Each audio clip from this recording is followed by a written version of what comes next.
Assalamualaikum warahmatullahi wabarakatuh.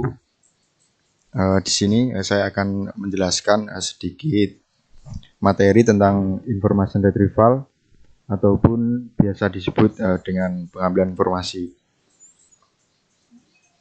Di sini anggota kelompok saya yaitu Gusmantu Dwi Cahyono, saya sendiri, kemudian ada rekan saya Torik Febrian Utomo.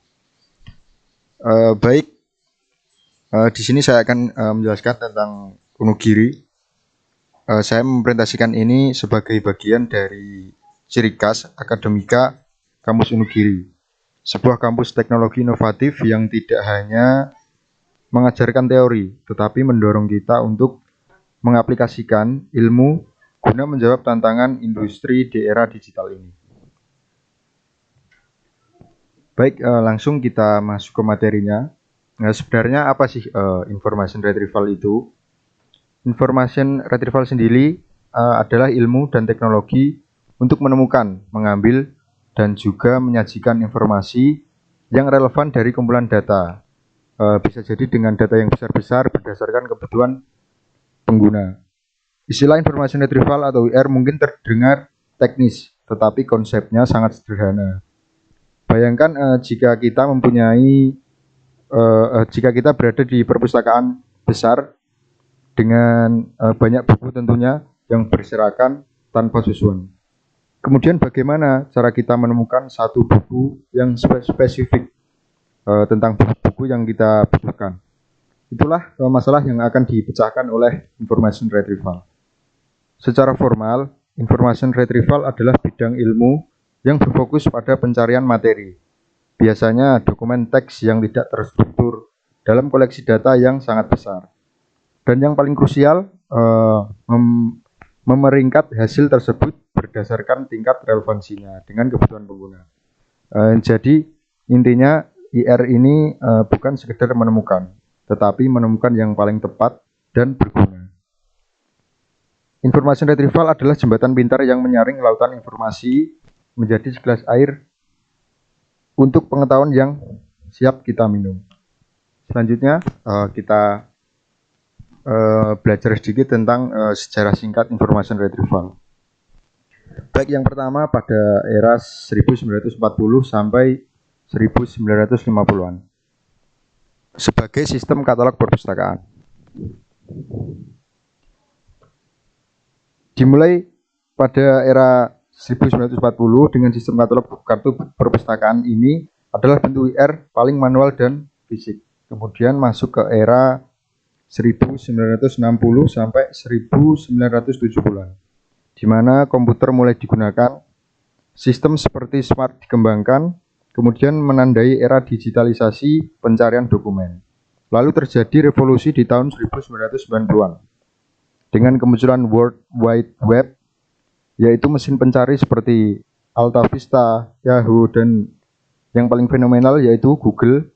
Kemudian lahirlah information retrieval tiba-tiba menjadi teknologi yang digunakan oleh banyak orang. Dan sekarang di abad 21 information retrieval telah bertransformasi. Ia tidak lagi pasif menunggu perintah, tetapi aktif memprediksi dan juga merekomendasikan melalui integrasi dengan kecerdasan buatan, pembelajaran mesin, dan analitik big data. Seperti yang kita lihat di TikTok ataupun Spotify. Berikut adalah sedikit sejarah tentang information retrieval. Kita lanjut ke slide berikutnya. Manfaat information retrieval. Di sini ada beberapa manfaat yang kita pelajari tentang information retrieval. Yang pertama adalah sebagai mesin pencari. Seperti Google dan Bing. Bayangkan jika kita mencari informasi di internet tanpa Google dan juga Bing, sangat mustahil. Information retrieval adalah mesin di balik layar yang membuat penjelajahan web menjadi mungkin. Kemudian yang kedua, sebagai sistem rekomendasi, kita ambil contoh saja ketika Netflix menyarankan film yang sesuai dengan selera kita, ataupun Amazon yang merekomendasikan produk yang mungkin kita beli. Itu adalah information retrieval yang telah menganalisis pola perilaku kita dan banyak pengguna lainnya. Kita lanjut, yang ketiga manfaatnya adalah bagi dunia pendidikan ataupun riset, seperti pustaka digital, Google Scholar, dan aplikasi perpustakaan kampus sangat bergantung kepada information retrieval. Teknologi ini memampukan mahasiswa dan peneliti untuk menemukan jarum ilmu pengetahuan di tumpukan jerami publikasi akademik dengan cepat. Kemudian manfaat yang keempat yaitu sebagai analisis big data. Perusahaan menggunakan teknik information retrieval untuk mendengarkan percakapan di media sosial, menganalisis sentimen pelanggan, dan mengidentifikasi tren pasar dari data teks yang tidak terstruktur. Yang pada akhirnya mendukung pengambilan keputusan yang lebih cerdas. Baik, selanjutnya akan dilanjutkan oleh rekan saya.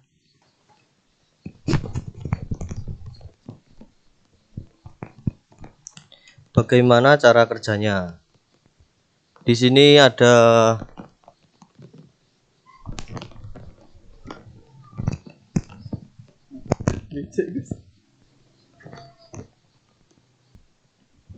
ada beberapa proses cara kerja information retrieval. Sekarang mari kita selidiki magic di balik layar. Bagaimana sistem ini bisa menyajikan hasil yang relevan dalam sekejap? Prosesnya dapat dibagi menjadi 3 tahap inti, seperti yang ilustrasinya kita lihat di slide. Tahap pertama yaitu pengumpulan data atau data collection. Sistem ini bertindak seperti laba-laba raksasa yang menjelajah seluruh sudut web, mengumpulkan miliaran dokumen, gambar, dan video dari berbagai sumber. Ini adalah fondasi dari seluruh sistem. Selanjutnya tahap kedua yaitu pengindeksan atau indexing. Indexing adalah data mentah yang terkumpul itu tidak langsung dicari. Ia harus diolah dulu, seperti membuat semacam katalog digital atau indeks persis seperti indeks di belakang buku. Setiap kata dari setiap dokumen dicatat dan sistem mencatat dokumen mana kata-kata itu muncul, beserta statistik lainnya. Proses inilah yang membuat pencarian menjadi sangat cepat, karena sistem tidak membaca ulang semua dokumen, tetapi hanya melihat katalognya. Berikut tahap ketiga, pencarian dan perankingan atau search and ranking. Saat kita mengetikkan query, misalnya cara membuat startup, sistem tidak panik. Ia dengan tenang melihat katalog indeksnya, menemukan semua dokumen yang mengandung kata-kata query Anda. Nah, disinilah keajaiban sesungguhnya terjadi.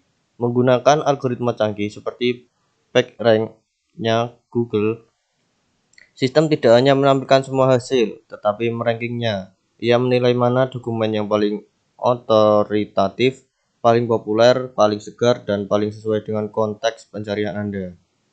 Inilah mengapa kita hampir selalu menemukan jawaban yang kita butuhkan di halaman pertama hasil pencarian.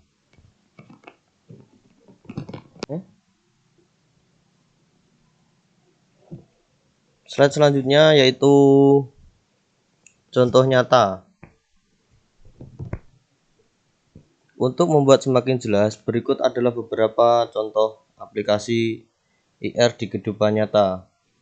Seperti di Google, saat Anda mencari resep rendang yang empuk, IR tidak hanya menampilkan sembarang resep, ia memeringkat resep dari blog atau website yang dianggap paling lengkap, mudah diikuti, dan memiliki ulasan terbaik. Yang kedua, Shopee atau e-commerce seperti Tokopedia atau Shopee. Ketika Anda mengetik smartphone gaming, fitur filter berdasarkan harga, merek, dan rating adalah implementasi langsung dari IR. Sistem sedang mempersempit hasil berdasarkan kriteria yang Anda inginkan. Yang ketiga, sistem perpustakaan digital. Menggunakan IR untuk memungkinkan Anda mencari buku tidak hanya berdasarkan judul, tetapi juga kata kunci dalam abstrak atau bahkan isi bukunya. Yang keempat adalah analisis bisnis. Tools seperti Brainwaves menggunakan IR untuk memindai jutaan tweet dan post, mengelompokkan ke dalam sentimen positif, negatif, dan netral, memberikan laporan real-time tentang reputasi sebuah merek. Slide selanjutnya adalah analisis pribadi. Di sini ada 4 analisis pribadi, ada 3, sorry. Baik, lalu mengapa ini semua sangat penting bagi kita? Calon profesional di bidang teknologi dan manajemen data. Pertama, di ekonomi yang digerakkan oleh data, kemampuan untuk menambang insight dari data adalah superpower. IR adalah tambangnya. Memahami IR berarti Anda memiliki kemampuan untuk mengubah data mentah yang tidak berguna menjadi informasi strategis yang berharga. Kedua, hampir setiap keputusan bisnis modern yang berbasis data dimulai dari proses pencarian dan penggalian informasi yang efektif.